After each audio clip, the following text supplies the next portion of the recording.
Hello प्यारे बच्चों, आशा करती हूँ आप सब स्वस्थ हैं और ये है आपकी एएमसी वर्कशीट नंबर 25 जो आपको इस वीक में 1 फरवरी से 6 फरवरी के बीच में करनी है। बेटा, जैसा कि हमने लास्ट वर्कशीट में भी डिस्कस किया था, ये हमारी एंटरप्रेन्योर क्वालिटीज़ हैं जो हमें डेवलप इन वर्कशीट्स के थ्रू हमारे अंदर डेवलप करने की कोशिश की जा रही है।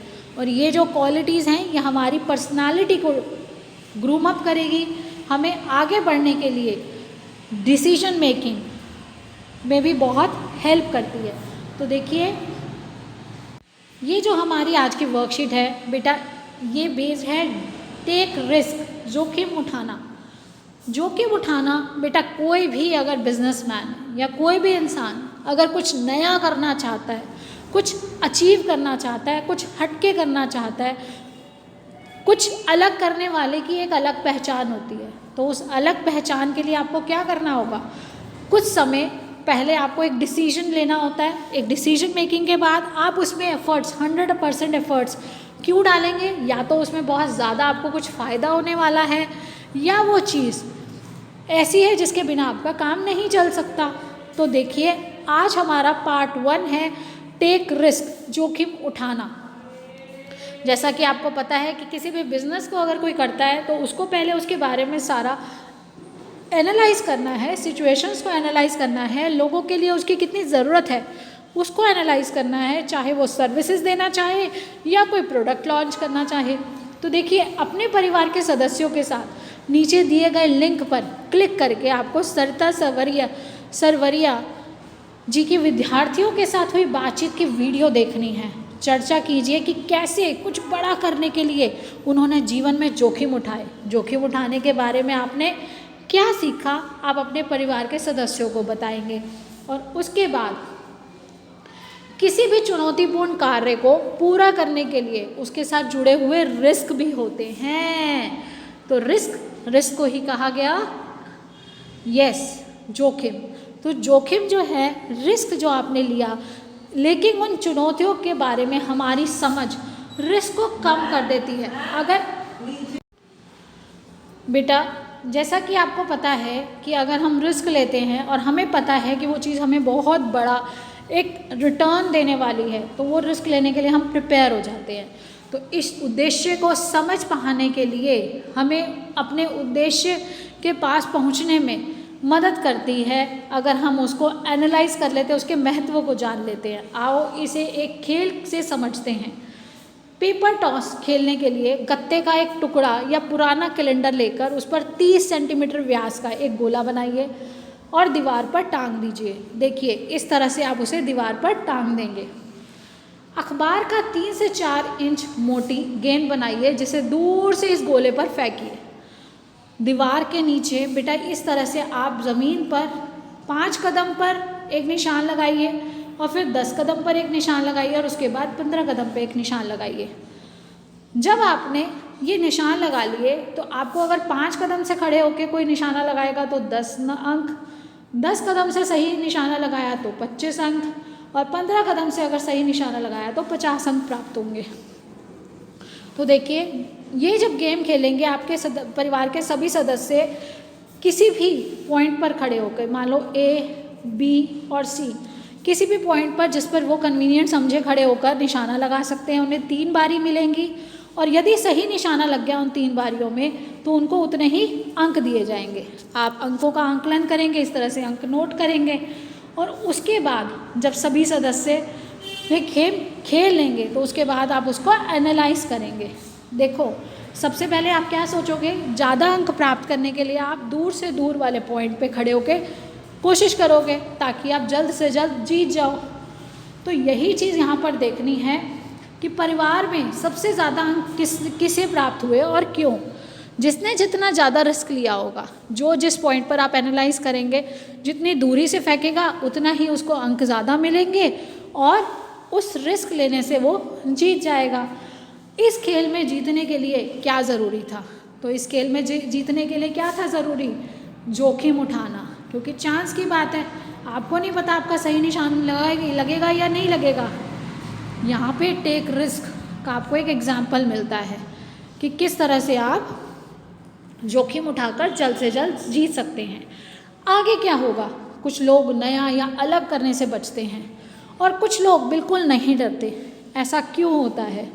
आइए इसे समझते हैं। नया कर सकने या ना कर सकने के कारण नीचे दिए गए हैं। तो क्या आप उनका एक एक उदाहरण अपना या किसी और का बॉक्स में सामने लिख सकते हैं? तो देखिए, ऐसे आपने अपनी क्लास में बच्चे देखे होंगे या अपने, जैसे आपको एंटरप्रेन्योर इंटरैक्शन में भी बताया जाता है, तो आपको अलग अलग अनुभव मिल चुके हैं। तो अब यहाँ पर आप अपने अनुभवों को अंकित करेंगे नया या अलग ना करने के कारण। तो नया या अलग ना करने के कारण क्या है? क्योंकि उसके पीछे अनिश्चितताएं हैं। पता नहीं क्या रिजल्ट होगा, पता नहीं मेरा काम सही होगा या नहीं होगा, पता नहीं मैं आपको ये समझ आएगा नहीं आएगा। और नया या अलग कर लेने के कारण हो सकता है उस काम में आपकी बहुत रुचि है, आप अपनी प्रोजेक्ट फाइल बना रहे हो, आपने एक नया तरीका स्टाइल अपनाया और आपने उसको पीपीटी बनाकर प्रेजेंट किया। हो सकता है पीपीटी अच्छी ना बने, तो कुछ बच्चे होंगे जिन्होंने पीपीटी बनाने के लिए ट्राई भी नहीं किया, पावर पॉइंट प्रेजेंटेशन उन्होंने ट्राई भी नहीं की।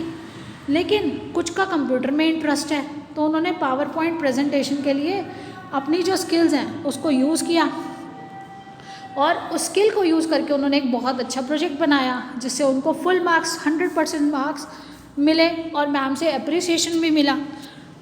किसी कंपटीशन में पार्ट लेते हो तब भी आप एक रिस्क लेते हो। हर बच्चा तो नहीं जीतेगा, लेकिन हमें सीखने की जो इच्छा होती है, वो सीखने की इच्छा ही हमें आगे निरंतर प्रयास करने के लिए प्रेरित करती है। अब विपरीत परिणामों, अब मान लो देखो बेटा, मैंने किसी कंपटीशन में अगर आपने पार्टिसिपेट भी किया तो विपरीत परिणाम क्या हो सकते हैं? हो सकता है मैं कंपटीशन ना जीतूं, लेकिन रिस्क लेना, उस कंपटीशन में पार्ट लेना, तो उससे भी तो हम बहुत कुछ सीखते हैं। वो जो सीख है वो हमारे लाइफ में, हमारे व्यक्तित्व के विकास में बहुत मदद करती है। तो यहाँ पर कुछ बच्चे हैं जो स्टेज पर जाना ही नहीं चाहते, पब्लिक स्पीकिंग में कुछ करना ही नहीं चाहते। तो यहाँ पे वो बच्चे क्या करते हैं, नहीं मैम हमें नहीं आता, हम वो चाहते हैं अंदर से, लेकिन वो सबके सामने नहीं आने देना चाहते। और जो रिस्क लेते हैं, तो कई बार देखो ऐसा होता है कि ऐसी ऐसी स्कॉलरशिप्स मिल जाती हैं और वो बच्चा उस स्टेज पे परफॉर्म करके उसको कोई पसंद कर लेता है। आप ऐसे एग्जांपल्स देखोगे कि उनके स्टेज परफॉर्मेंस से ही उन्हें पसंद किया गया और आगे फिर उन्हें आगे बड़े बड़े मौके मिले। उन्होंने एक बार मेंटल मैथ्स में पार्टिसिपेट किया, जोनल लेवल से डिस्ट्रिक्ट पे गया, डिस्ट्रिक्ट से नेशनल लेवल पे गया और नेशनल लेवल से उन्हें आगे चुना गया। तो इस तरह से बेटा आप कोशिश करेंगे तो हर कार्य को डिफरेंट करने के लिए, कुछ अच्छा करने के लिए आपको रिस्क लेना पड़ता है। यदि अनुमानित लाभ रिस्क से अधिक हो, अगर आपको बहुत ज़्यादा लाभ मिलने वाला होता है, मान लो वहाँ पे 2 लाख की स्कॉलरशिप है, तो बच्चे ये सोचते हैं कि ठीक है मैं कोशिश करता हूँ, हम बहुत सारे प्राइजेज़ हैं, कम से कम 10,000 का है, तो वो जो प्राइजेज़ हैं वो उनमें से कोई ना कोई तो मैं इतना तो कर सकता हूँ। जब विश्वास हो जाता है और वो अपनी मेहनत पर भी विश्वास रखते हैं, तो वो रिस्क लेते हैं। तो लोग रिस्क लेने के लिए तैयार हो जाते हैं अगर उन्हें रिस्क से ज़्यादा लाभ, अगर हमें वहाँ लाभ मिल रहा होता है या लाभ का जो परसेंटेज है वो अधिक होता है, तो वो रिस्क लेने के लिए तैयार हो जाते हैं। यानी कि वे अनिश्चितताओं व होने वाले प्रतिकूल परिणामों का सामना करने के लिए भी अपने आप को तैयार कर लेते हैं। और जो बिल्कुल रिस्क नहीं लेते वो अपने अच्छे अवसर को भी खो देते हैं। पर इसके लिए ज़रूरी है कि हम रिस्क का सही तरह से आकलन करके सीख लें। तो आपको एनालाइज बहुत ज़रूरी है कि आप उसको एनालाइज करें। तो बताओ फिर, आपने कभी जोखिम भरा या रिस्क वाला कोई काम किया है? यदि हाँ, तो आपको उसका उदाहरण लिखना है। आपकी लाइफ में आपने कभी भी जब रिस्क लिया हो और चाहे उसका फेलियर हो, लेकिन आप उससे बहुत कुछ सीखते हैं, तो उससे आपने किया तो क्या रहा, कैसा रहा, आपने क्या सीखा, वो आप यहाँ लिखिए। क्या कभी ऐसा हुआ कि आपने कार्य के लिए रिस्क लेने का सोचा पर रिस्क नहीं लिया, ऐसा क्यों हुआ? और कभी कभी ऐसा होगा कि आपने सोचा लेकिन आप उसको नहीं कर पाए, आप उसको फाइनली आपने नहीं किया, तो ऐसा क्यों? ये आपको सब यहाँ पे नोट डाउन करना है। और इससे ही बेटा आपको पता चलेगा कि आपकी जो एबिलिटीज़ हैं, ये सब एबिलिटीज़ जो हैं, ये टेकिंग रिस्क जो है बेटा, आपके टेक रिस्क, तो टेक रिस्क आप कब करोगे? पहले आप डिसाइड करोगे ना।